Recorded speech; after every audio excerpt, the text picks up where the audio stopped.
야고보서 5장 13절부터 18절 말씀입니다. 너희 중에 고난 당하는 자가 있느냐? 그는 기도할 것이요. 즐거워하는 자가 있느냐? 그는 찬송할지니라. 너희 중에 병든 자가 있느냐? 그는 교회의 장로들을 청할 것이요. 그들은 주의 이름으로 기름을 바르며 그를 위하여 기도할지니라. 믿음의 기도는 병든 자를 구원하리니 주께서 그를 일으키시리라. 혹시 죄를 범하였을지라도 사하심을 받으리라. 그러므로 너희 죄를 서로 고백하며 병이 낫기를 위하여 서로 기도하라. 의인의 간구는 역사하는 힘이 큼이니라. 엘리야는 우리와 성정이 같은 사람이로되 그가 비가 오지 않기를 간절히 기도한즉 3년 6개월 동안 땅에 비가 오지 아니하고 다시 기도하니 하늘이 비를 주고 땅이 열매를 맺었느니라. 아멘. 기도하겠습니다. 사랑이 많으시고 자비로우신 하나님, 이 시간에 하나님의 말씀을 듣습니다. 하나님께서 말씀 가운데 역사하실 줄로 믿습니다. 또 말씀을 전하는 사람, 또 말씀을 듣는 사람들이 다 성령의 인도함을 받는 우리 모두가 되게 하여 주옵소서. 오늘 주시는 말씀을 통해서 우리가 다시 한번 기도를 재정립할 수 있는, 그리고 믿음의 기도, 그리고 의인의 기도를 하는 우리 모두가 되게 하여 주옵소서. 예수님의 이름으로 기도드렸습니다. 아멘. 여러분, 우리 지난주 말씀 기억하시죠? 야고보서 5장 12절 말씀입니다. 다 암송하신 줄 믿고 우리 야고보서 5장 12절 말씀 우리 함께 선포합니다. 야고보서 5장 12절. 다 암송하셨죠? 네 번은 눈을 뜨고 한 번은 눈을 감고 합니다. 혹시 암송을 안 하신 분들은 잘 들으시면 암송이 될 줄로 믿습니다. 시작. 야고보서 5장 12절 말씀. 내 형제들아, 무엇보다도 맹세하지 말지니 하늘로나 땅으로나 아무 다른 것으로도 맹세하지 말고 오직 너희가 그렇다고 생각하는 것은 그렇다고 하고 아니라고 생각하는 것은 아니라 하여 정죄받음을 면하라. 야고보서 5장 12절 말씀. 아멘 아멘. 야고보서 5장 12절 말씀. 내 형제들아, 무엇보다도 맹세하지 말지니 하늘로나 땅으로나 아무 다른 것으로도 맹세하지 말고 오직 너희가 그렇다고 생각하는 것은 그렇다 하고 아니라고 생각하는 것은 아니라 하여 정죄받음을 면하라. 야고보서 5장 12절 말씀. 아멘 아멘. 야고보서 5장 12절 말씀. 내 형제들아, 무엇보다도 맹세하지 말지니 하늘로나 땅으로나 아무 다른 것으로도 맹세하지 말고 오직 너희가 그렇다고 생각하는 것은 그렇다고 하고 아니라고 생각하는 것은 아니라 하여 정죄받음을 면하라. 야고보서 5장 12절 말씀. 아멘 아멘. 야고보서 5장 12절 말씀. 내 형제들아, 무엇보다도 맹세하지 말지니 하늘로나 땅으로나 아무 다른 것으로도 맹세하지 말고 오직 너희가 그렇다고 생각하는 것은 그렇다 하고 아니라고 생각하는 것은 아니라 하여 정죄받음을 면하라. 야고보서 5장 12절 말씀. 아멘 아멘. 눈을 감고 야고보서 5장 12절 말씀. 내 형제들아, 무엇보다도 맹세하지 말지니 하늘로나 땅으로나 아무 다른 것으로도 맹세하지 말고 오직 너희가 그렇다고 생각하는 것은 그렇다 하고 아니라고 생각하는 것은 아니라 하여 정죄받음을 면하라. 야고보서 5장 12절 말씀. 아멘 아멘. 우리가 지난주에 야고보서 5장 12절 말씀을 가지고 함께 말씀을 나누었습니다. 이 야고보서 5장 12절에 보니까 내 형제들아, 무엇보다도 맹세하지 말지니 하늘로나 땅으로나 아무 다른 것으로도 맹세하지 말라, 이렇게 말씀하고 있습니다. 그리고 우리가 대답을 할 때 그렇다고 생각하는 것은 그렇다, 그리고 아니라고 생각하는 것은 아니요 라고 해서 정죄받음을 면하라고 야고보 사도가 말씀을 우리에게 전해 주셨습니다. 여러분, 우리가 이 맹세를 한다고 하니까 뭐 하늘로도 맹세하고 또 땅으로도 맹세하고 또 어떤 물건이나 형체를 가지고도 맹세하는 경우가 상당히 많은 그런 경우가 있지만, 이 당시에 그 바리새인들은 또 이 사두개인들 엄청나게 맹세를 많이 했어요. 그것이 예수님 보시기에도 아주 부적합했고 또 야고보 사도가 볼 때도 부적합했습니다. 그때 하나의 트렌드였던 것 같아요. 그래서 그들은 하늘로도 맹세하고 땅으로도 맹세하고 심지어는 예루살렘 성으로도 맹세를 하고 심지어는 자기 머리카락을 가지고도 맹세를 했어요. 근데 지금은 그렇게 맹세하는 사람은 별로 없는 것 같아요. 제 주위에 뭐 하늘로도 맹세합니다. 뭐 땅으로도 맹세합니다. 예루살렘 성을 가지고 맹세합니다. 제 머리카락을 가지고 맹세합니다. 이런 사람은 제가 별로 못 본 것 같아요. 왜냐하면 우리가 제약도요, 시간이 지나면 이렇게 세련이 되는 경우가 있거든요. 단순했던 사람은 나 하늘로 맹세해, 땅으로도 맹세해, 예루살렘 성으로도 맹세해, 그리고 내 머리카락을 가지고 나 맹세해, 이렇게 그때만 해도 그 사람들은 순진하고 그리고 좀 착했던 경향이 있는 것 같아요. 근데 지금은 그런 얘기를 하는 사람이 별로 없죠. 대신에 사람들이 그래요. 난 당신을 위해서 중보기도 합니다. 기도를 하면 다행이지만 기도도 하지 않고 그렇게 이야기를 하고 나는 당신을 축복합니다. 뭐 축복하지도 않으면서 축복하는 거? 그리고 사랑하지도 않으면서 뭐 주 안에서 당신을 사랑합니다.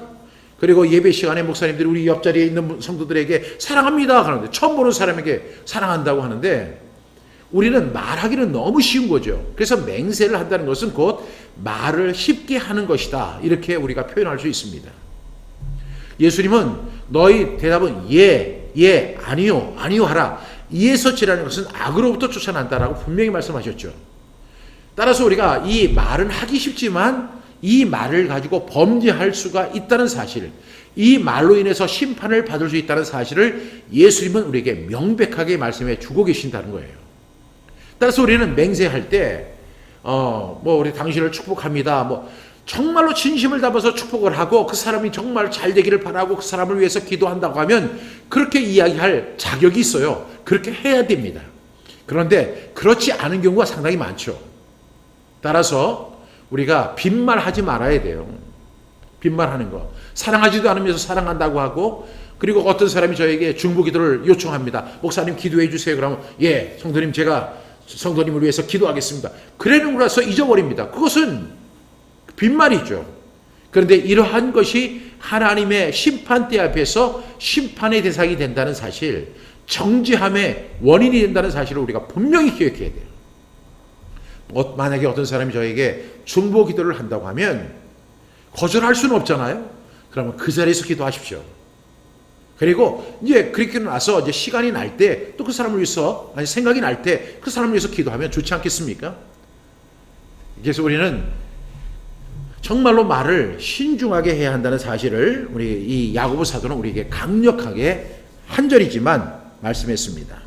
오늘 말씀의 제목은요, 엘리야처럼 조지물러처럼이란 제목으로 함께 말씀을 나누려고 합니다. 누구처럼? 엘리야처럼. 그리고 또 누구처럼? 조지물러처럼. 여러분, 이 엘리야에 대해서 오늘 이렇게 말씀이 나오죠. 엘리야는 우리와 성정이 같은 사람이로되 그가 비가 오지 않기를 간절히 기도한 지 3년 6개월 동안에 땅에 비가 오지 아니하고, 그 다음에 18절에 보니까 다시 기도하니 하늘이 비를 주고 땅이 열매를 맺었다라고 말씀합니다. 여러분, 그래서 오늘 제목은 엘리야처럼 조지물러입니다. 조지물러는 5만 번의 기도 응답을 받았어요. 지난주 월요일, 그러니까 지난주 월요일에 우리가 조지물러 기도 훈련을 했어요. 조지물러는 어떻게 기도했길래 5만 번의 응답을 받았을까? 엘리야도 응답을 받았죠. 조지물러도 응답을 받았죠. 그래서 우리의 기도도 어떻게 돼요?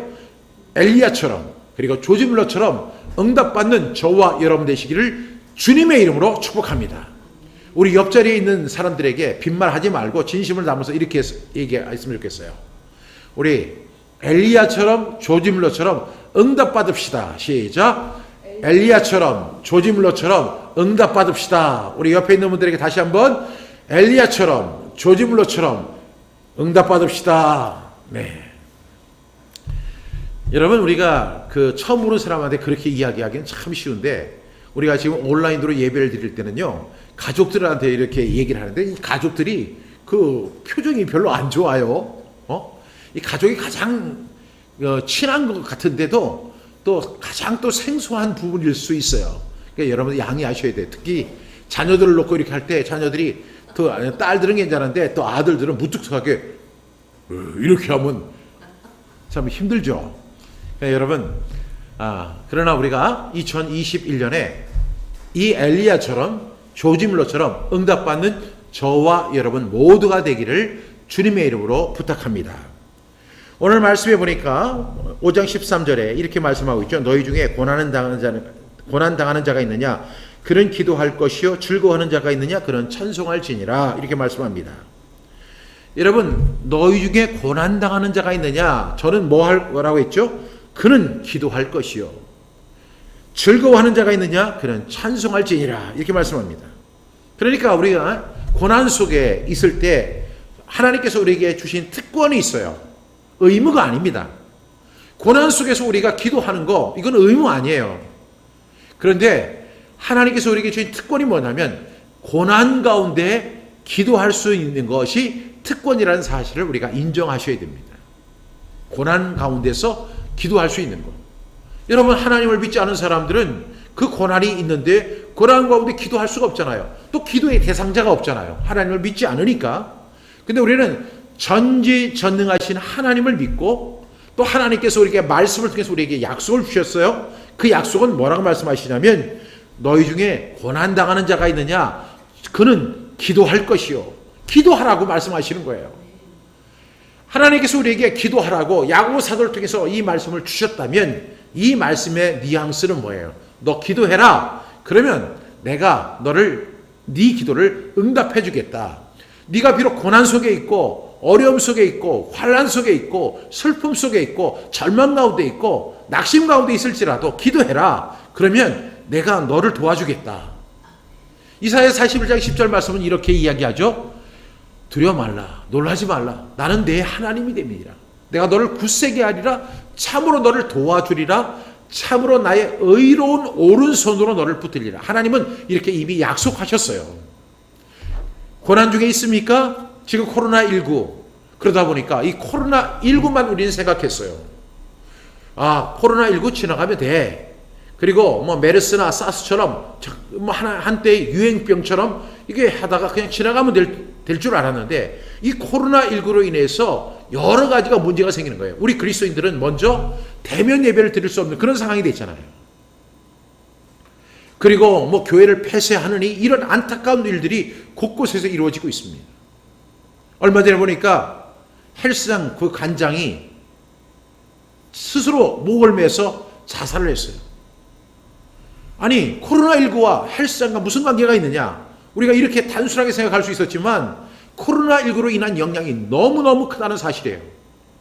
이것은 금방 지나갈 줄 알았더니 1년을 꽉 채웠고 앞으로도 어떻게 될지 모르겠어요. 이것은 분명히 우리에게 고난입니다. 우리 그리스도인들에게 고난입니다. 이 한국에서, 아니 전 세계 모든 사람들이 코로나로 인해서 지금 고난을 당하고 있어요. 그런데 이러한 고난 가운데 있을 때 고난의 종류는 다르지만 이 고난은 분명히 우리에게 고난으로 다가올 때 우리가 대처해야 할 방법이 뭐예요? 기도할 수 있는 특권이 저와 여러분에게 주어졌다는 거예요. 여러분, 하나님께서 기도하라 이렇게 말씀하신다는 것은 네가 고난 가운데 기도하면 내가 네 고난을 알고 네 환난을 알고 어려움을 알고 고통을 알고 하나님께서 들어주시고 응답해 주시겠다는 약속입니다. 그래서 우리는 고난 가운데 뭐 해야 돼요? 기도해야 할 줄로 믿습니다.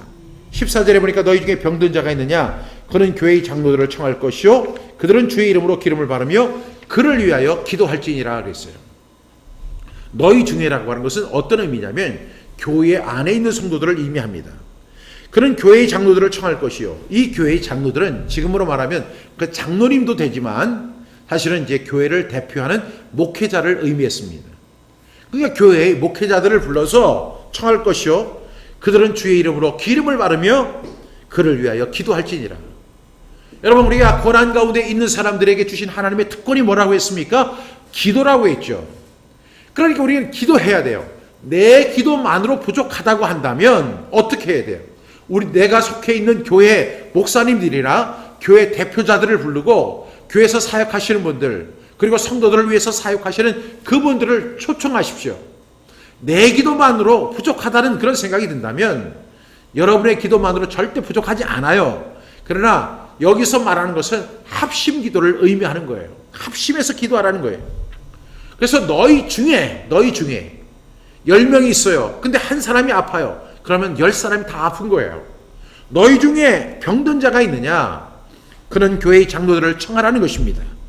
그들은 주의 이름으로 기름을 바르며 그를 위하여 기도할지니라. 교회의 장로는 교회의 대표고 교회 전체에게 주시는 권고입니다. 함께 기도하라는 거예요. 15절 말씀을 보겠습니다. 믿음의 기도는 병든 자를 구원하리니 주께서 그를 일으키시리라. 혹시 죄를 범하였을지라도 사하심을 받으리라. 여러분, 믿음의 기도는 어떤 역사가 있죠? 병든 자를 구원한다는 거예요. 병든 자를 구원한다는 거예요. 많은 사람들이 이런 이야기를 합니다. 나는 신유의 은사를 갖고 있습니다. 또 반대로 나는 신유의 은사가 없습니다. 이렇게 이야기합니다. 신유의 은사가 있다고 이야기하는 분들은 어떻게 이야기하죠? 내가 이렇게 손을 얹고 기도하니까 그 사람의 병이 낫고, 그리고 그 사람에게 있던 귀신이 떠나가고, 그 다음에 그 사람의 고질적인 병들이 치유되는 그런 일들을 많이 겪은 사람들은 나는 신유의 은사가 있습니다. 이렇게 이야기를 하고, 아니 내가 기도를 하는데 뭐 이게 안 낫는 거예요. 제가 목회를 할 때 한 어머니가 아이를 이렇게 안고 와서, 목사님 이 아이가 지금 열이 39도가 넘어요. 목사님 기도해 주세요. 이렇게 얘기를 하는 거예요. 근데 제가 그때 기도를 해주긴 하는데 그 아이의 머리에 손을 얹고 하니까 정말 뜨끈뜨끈하더라고요. 근데 제가 속으로 뭐라고 하냐면, 아니 아픈 애를 왜 나한테 데려왔어? 제가 겉으로는 절대 그렇게 얘기 안 해요. 속으로 그렇게 얘기했어요. 왜 아픈 애를 나한테 데리고 왔어? 그 애를 데리고 병원에 빨리 가야지. 아니 그리고 이거 안 나면 어떻게 하지? 이런 생각이 막 드는 거예요. 그래서 제가 손을 얹고 기도하면서, 하나님 이 아이를 낫게 해 주시옵소서. 나는 기도했습니다. 예수님의 이름으로 기도합니다. 이렇게 하고 말았어요. 저 역시 저는 말씀 사역을 하다 보니까 말씀 사역에 대한 강한 면이 있는데 기도 사역에 대해서는 부족하다 하는 생각이 들 때가 많아요. 특히 저는 신유의 은사가 없다고 생각하는 사람 중에 한 사람입니다. 제가 이렇게 기도해도 잘 낫지 않더라고요. 그래서 저는 누가 저한테 기도 이렇게 요청을 하면 먼저 병원 갔다 오라고 이렇게 이야기를 할 정도로 믿음이 부족한 사람 중에 한 사람이었어요. 그런데 저는 이렇게 말씀과 기도가 따로 가는 줄 알았는데 오늘 이 말씀을 통해서 보니까 믿음의 기도는 병든 자를 구원하리니 이렇게 이야기합니다. 여러분, 이 말씀이 어디에 있는 거예요? 말씀 속에 있는 거예요. 그러니까 말씀과 기도가 동떨어진 것이 아니라는 사실을 우리가 알 수 있죠. 믿음의 기도는 병든 자를 구원하리니, 이건 기도에 대한 말씀이에요. 기도에 대한 하나님의 말씀입니다. 기도에 대한 하나님의 약속입니다. 여러분 한번 들어보세요. 믿음의 기도는 병든 자를 구원한다. 성경은 이렇게 이야기하는 거예요. 이렇게 분명히 말하는데 내가 믿음이 부족해서 내가 기도해도 안 돼. 여러분 그것은 무슨 생각이죠? 그건 부정적인 생각이고 마귀가 주는 생각이고 믿음이 없는 생각입니다. 성경은 분명히 말씀합니다. 말씀 사역을 한다면 더 중요하게 생각해야 돼요. 믿음의 기도는 병든 자를 구원한다. 여러분 한번 따라해 보세요. 시작. 믿음의 기도는 병든 자를 구원한다. 시작. 믿음의 기도는 병든 자를 구원한다. 할렐루야. 제가 고3 때 있었던 일이에요. 제가 고3 때 이제 목회자가 되기 위해서 이제 신학교를 갈 것을 이제 계획하고 있었는데, 그러면서도 저는 제 마음속에 확신이 없었던 것이 하나 있어요. 내가 과연 목회를 잘할 수 있을까? 내가 설교를 잘할 수 있을까? 내가 능력 있는 목회자가 될 수 있을까? 저는 이런 자신이 없더라고요. 차라리 내가 세상에 나가서 돈을 벌어서 그래서 교회를 지원하고 목사님들을 지원하는 것이 낫지, 내가 교회 이 사역을 한다는 게 너무 저에게 부담스러운 일이었습니다. 그래서 제가 이런 기도를 하나님 앞에 드렸어요. 하나님, 정말로 하나님이 살아서 역사하시고 네가 목회자가 되어라 하는 그런 확신을 저한테 주셨으면 좋겠습니다. 제가 이렇게 기도를 했어요. 그런데 우리 교회 같은 우리 이제 고등부에 자매님이 하나 있는데 사실 우리보다 나이가 3살이나 많은 누님이에요. 근데 이분이 류마티스 결핵으로 이제 병원, 조천 성모병원에서 사형 선고를 받았어요. 집으로 데려가서 잘 먹다가 그리고 나서 이제 병원에서는 더 이상 손을 쓸 수 없다고 하는 거예요. 아니 근데 그 아버지가 교회에 와서 얘기를 하는 거예요. 너희들이 와서 이 아이를 위해서 기도해달라는 거예요. 내 딸을 위해서 기도해달라는 거예요. 제가 그 당시에 학생회장이었거든요. 그래서 제가 우리 학생 부원을 데리고 그 누나네 집에 가서 같이 기도하기 시작했습니다. 저녁 시간에 기도합니다. 의사는 이 사람을 뭐라고 이야기하냐면 이 사람은 더 이상 희망이 없습니다. 그분이 꼽추였는데 그 척추결핵이 걸려가지고 도저히 살아날 수 없다라고 이렇게 이야기합니다. 근데 우리는 그 병에 대해서 잘 모르죠. 우리는 무작정 하나님 앞에 기도했어요. 한 10여 명의 청소년들이 가서 학생회 회원들이 가서 그 자매를 위해서 간절히 기도했습니다. 그런데 놀라운 기적이 일어났어요. 15일이 됐는데 이분이 음식을 먹기 시작하는 거예요. 그리고 회복이 되는 역사가 일어나더라고요. 그리고 완치되는 역사가 있었어요. 저는 그때 야고보서 5장 15절의 말씀이 기억이 났어요. 믿음의 기도는 병든 자를 구원한다. 왜냐하면 주께서 그를 일으키시리니까. 내가 그 사람을 일으키는 게 아니라 누가 일으켜요? 주께서 그를 일으키시리라. 여러분, 오늘부터 우리는 믿음의 기도를 할 수 있길 바랍니다. 내가 일으키는 것이 아닙니다. 주님께서 그를 일으켜 주실 줄로 믿습니다. 그래서 우리 믿음으로 기도할 때 믿음의 기도를 가지고 병든 자를 구원하는 역사가 일어나는데 그것은 내가 하는 것이 아니라 주님이 하신다는 사실을 우리가 꼭 기억할 수 있기를 바랍니다. 그런데 오늘 이 말씀에 보니까 그 하반절에 혹시 죄를 범하였을지라도 사하심을 받으리라. 이 야고보 사도는 이 병과 죄를 연관시키는 모습을 보게 됩니다. 여러분, 근본적으로 인류에게 병이 임한 이유는 뭐예요? 인간의 범죄함 때문입니다. 그래서 야고보 사도는 이 병과 연관을 지어 이야기합니다. 혹시 그가 죄를 지었을지라도 범했을지라도 사하심을 받게 될 것이다. 이렇게 이야기합니다. 근본적으로 인류에게 병이 임한 것은 인간이 지은 범죄, 인간의 죄 때문입니다. 그러나 병을 앓고 있는 모든 사람이 다 죄를 지었기 때문이 아닙니다. 그러나 동시에 모든 병이 죄와 관계가 없는 것이 아닌 것도 사실입니다. 따라서 우리는 이렇게 기도해야 돼요. 믿음의 기도를 해야 합니다. 그리고 주께서 일으키실 줄로 믿습니다. 하나님께서 분명히 치유하십니다. 혹시 죄를 범하였을지라도 사하심을 받는 역사가 일어나게 됩니다. 그래서 야고보 사도는 16절에서 이렇게 정리합니다. 16절 말씀 보겠습니다. 그러므로 너희 죄를 서로 고백하며 병이 낫기를 위하여 서로 기도하라. 그 다음에 의인의 간구는 역사하는 힘이 큼이니라. 이렇게 이야기합니다. 그래서 우리가 서로 죄를 고백하며, 왜? 혹시 죄로 인해서 질병이 발생한 경우가 있어요. 그래서 그런 경우에는 죄를 고백하면서 우리 서로 사하심을 받기 위해서 기도하고 치유받기 위해서 기도해야 할 줄로 믿습니다.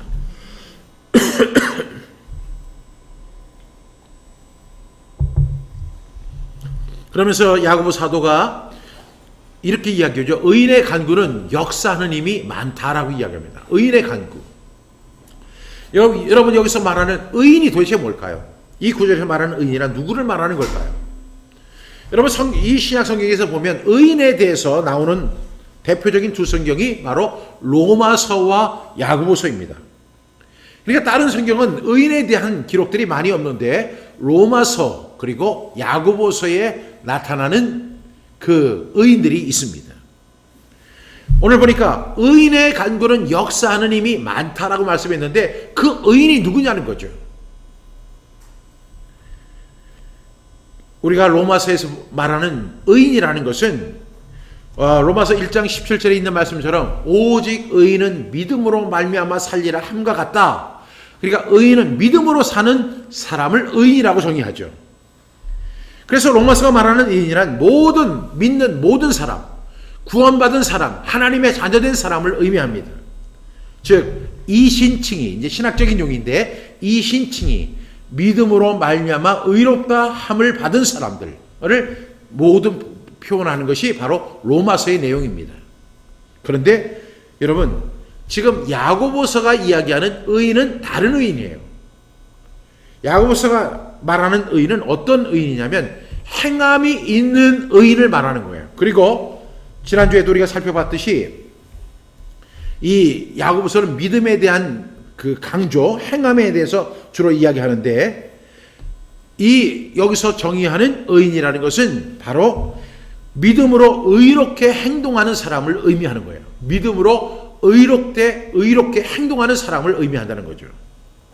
로마서 의인이라는 것은 구원받은 의인을 의미하지만 이 지금 야고보 사도가 말하는 의인, 오직 의인의 간구는 역사하는 힘이 큼이니라 할 때 이 의인이라는 것은 믿음으로 의롭게 행동하는 사람을 구별하는 거예요. 그러니까 구원은 우리 모두가 다 받을 수 있어요. 그렇게 의인으로 우리가 인정을 받을 수 있지만 지금 야고보 사도가 이야기하는 의인이라는 것은 그런 의인이 아니라 믿음으로 의롭게 행하는 그런 사람들을 말합니다. 그러면서 누구를 이야기하죠? 바로 엘리야를 이야기하는 거죠. 엘리야. 여러분, 이 엘리야가 바로 어떤 사람이었습니까? 이 아합 왕이 이제 시돈의 왕과 이제 정략 결혼을 했어요. 그리고 그 결과로 인해서 바알을 섬기고 아세라상을 이렇게 섬기는 그런 악한 일을 할 때 엘리야가 분연히 일어나서 그때 기도합니다. 하나님, 하늘을 막아주시옵소서, 하늘을 막아주시옵소서, 이렇게 이야기합니다. 여기서 의인을 지칭하는 사람이 바로 엘리야인 거예요. 이 아합 왕이 정말로 하나님만을 섬겨야 되는데 이 사람이 시돈 땅과의 그 정략 결혼을 하잖아요. 그래서 그 여자를 데리고 왔는데 그 여자가 그 바알을 섬기고 아세라를 섬기는 거예요. 이런 그 모습을 보면서 그 아세라 신상을 막 세우는 모습을 볼 때 엘리야가 하나님의 사람으로서 도저히 그것을 인정할 수가 없는 거예요. 그래서 그가 하나님 앞에 기도합니다. 하나님, 이 하늘을 막아서 비가 내리지 않게 해달라고 해서 3년 6개월 동안 비가 내리지 않는 역사가 일어납니다. 그래서 오늘 5장 17절에 그 야고보 사도는 이렇게 이야기하죠. 엘리야는 우리와 성정이 같은 사람이로되 그가 비가 오지 않기를 간절히 기도한즉 3년 6개월 동안 땅에 비가 오지 아니하고, 이렇게 이야기하죠. 여러분, 지금 엘리야가 뭐라고 합니까? 그 전에 의인, 여기서 말하는 의인의 간구는 역사하는 힘이 큼이니라, 이렇게 이야기할 때 그 의인이라는 것은 예수 믿고 구원받은 사람들을 총칭할 수 있지만 사실 야고보 사도가 의도했던 내용은 그런 것이 아니라 정말로 엘리야처럼 정말로 악한 일에 대해서 그리고 잘못된 것에 대해서 은연하게 분연하게 일어나서 그것을 위해서 기도하는 사람, 그때 역사하는 능력이 나타난다는 것을 의미한 것입니다. 여러분들이 너무나 잘 아는 열왕기상 17장 1절에 보니까 길르앗에 우거하는 자 중에 디셉 사람 엘리야가 아합에게 말하되 내가 섬기는 이스라엘 하나님 여호와께서 살아계심을 두고 맹세하노니 내 말이 없으면 수년 동안 비도 이슬도 있지 아니하리라, 이렇게 이야기합니다. 아니, 일반 개인을 놓고 이야기하는 게 아니라 그 이스라엘의 왕인 아합 왕을 놓고 이렇게 이야기를 합니다. 내가 섬기는 이스라엘 하나님 여호와께서 살아계심을 두고 맹세하노니 내 말이 없으며 수년 동안 이슬도 비도 내리지 아니할 것이다 라고 이야기합니다. 왜? 아합이 잘못했거든요. 하나님만을 섬겨야 하는 아합이 지금 바알을 섬기고 아세라 지금 신당을 세우고 있는 거예요. 이러한 것을 보고 엘리야가 분연하게 일어나서 그렇게 선포합니다. 그때 하나님께서 엘리야의 기도를 들어주셨다는 거예요. 이것이 바로 의인의 간구하는 것은 역사가 큽니다, 이것을 의미하는 것입니다. 그러다가 5장 18절 말씀, 오늘 주신 말씀, 다시 기도하니 하늘이 비를 주고 땅이 열매를 맺었느니라. 비를 주신다는 하나님의 약속이 있었죠. 엘리야가 우리 열왕기상 18장 1절에 보니까 많은 날이 지나고 제3년에 여호와의 말씀이 엘리야에게 이르시되 너는 가서 아합에게 보이라. 내가 비를 지면에 내리리라, 이렇게 말씀합니다. 엘리야가 뭐라고 했어요? 수년 동안 비가 내리지 않을 것이다, 심지어는 이슬도 내리지 않을 것이다 라고 이야기했어요. 그런데 다시 기도할 때 하늘이 비를 주고 땅이 열매를 맺게 되었다는 것입니다.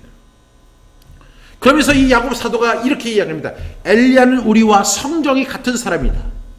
엘리야도 우리와 똑같은 사람이다. 엘리야라는 사람은 특별한 사람이고 대단한 사람이고 능력의 사람이고 영적 사람이고 이런 것이 아니라 엘리야도 우리와 똑같은 사람이다. 엘리야는 우리와 성령이 같은 사람이로다. 그가 비가 오지 않기를 간절히 기도한 즉 3년 6개월 동안 땅에 비가 오지 아니했다라고 야고보 사도는 이야기합니다.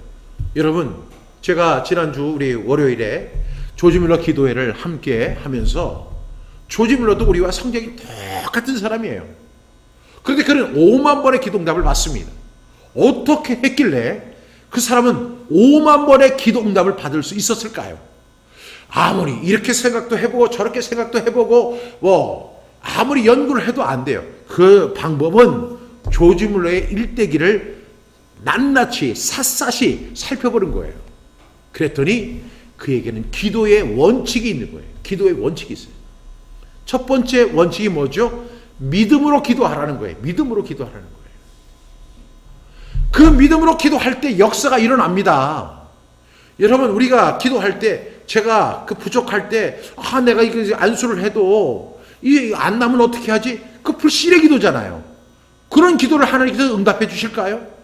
물론 하나님이 특별한 은혜를 주셔서 그런 기도도 응답받게 하는 경우도 있습니다. 왜? 하나님의 살아계심을 나타내기 위해서. 그런데 우리가 할 수 있는 기도가 뭐예요? 믿음의 기도를 드려야 하는 거예요. 믿음의 기도. 조지 뮬러는 어떻게 기도했느냐? 믿음으로 기도했어요. 무엇을 믿었을까요? 하나님의 말씀을 믿었죠. 하나님의 말씀은 반드시 이루어진다. 하나님의 말씀은 반드시 이루어지고 하나님의 말씀은 반드시 성취된다는 거예요. 근데 그 하나님의 말씀이 어디에 있어요? 바로 성경 안에 있다는 거예요. 그러니까 성경을 붙들고 기도하는 거예요. 성경에 있는 고아의 가부, 고아의 아버지, 요 단어를 가지고 하나님 고아의 아버지이시니까 고아의 아버지는 자녀들을 당연히 먹이시지 않습니까? 붙들고 기도할 때 역사가 일어났어요. 두 번째는 뭐죠? 의인의 간구는 역사하는 힘이 크다는 거예요. 조지 뮬러도 항상 기도할 때 이 의로운 기도를 했어요. 의로운 기도. 내가 잘 되고 내 자식이 잘 되고 내 사업이 잘 되고 내 가정이 부흥되고 내 교회가, 이거 여러분 우리 본능적인 기도예요. 내가 잘 먹고 내가 잘 살고 내가 좋은 옷을 입고 좋은 차를 타고 그리고 행복한 그것을 위해서 기도하는 것은 역사하는 힘이 적은 거예요. 응답이 없다는 것이 아니라 역사하는 힘이 적은 거예요.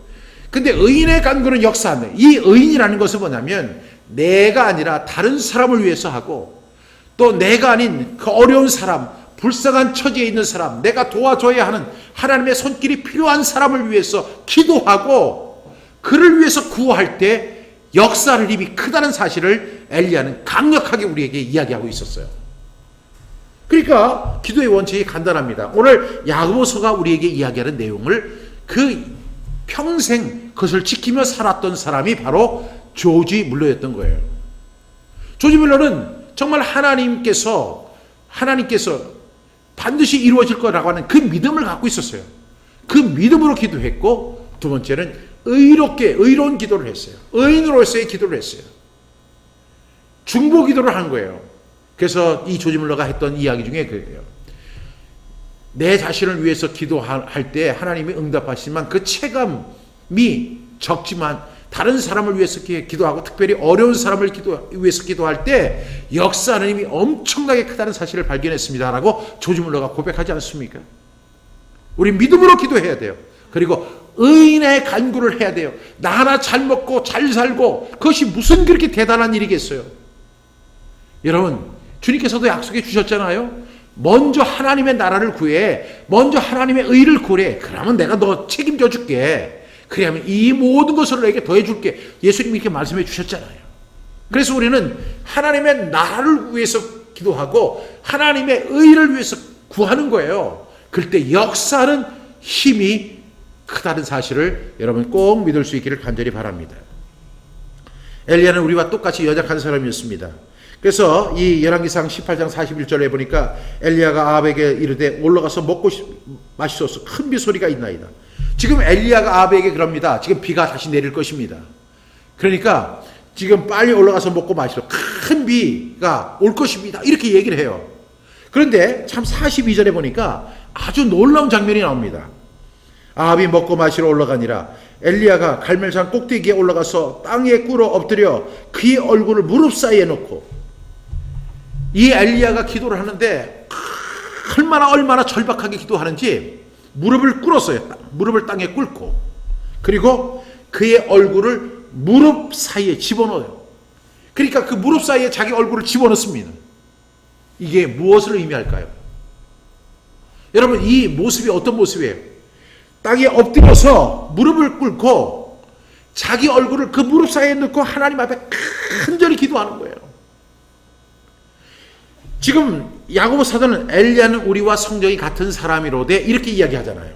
엘리야는 우리와 성정이 같은 사람이다. 그런데 우리는 엘리야가 하나님 비를 주시옵소서, 비를 막아 주시옵소서, 그리고 비를 열어 주시옵소서, 이렇게 그냥 간절하게 기도했다고 생각하는데, 이 엘리야는 간절한 마음으로 기도했다는 거예요. 그것을 성경은 그렇게 이야기하죠. 그 다음에 18장 43절에 보니까 그가 사원에게 이르되 올라가 바다 쪽을 바라보라. 그가 올라가 바다 쪽을 바라보고 말하되 아무것도 없나이다. 이르되 7번까지 가라.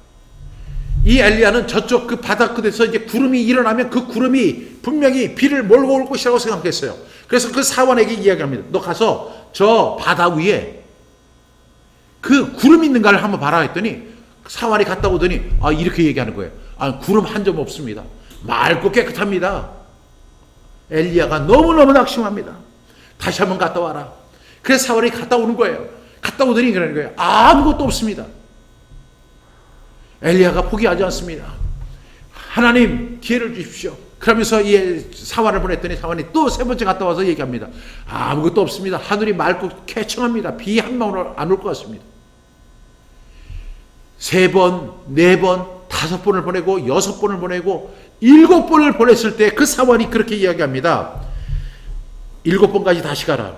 7번째 이르러서는 그가 말하되 바다에서 사람의 손만한 작은 구름이 일어나나이다.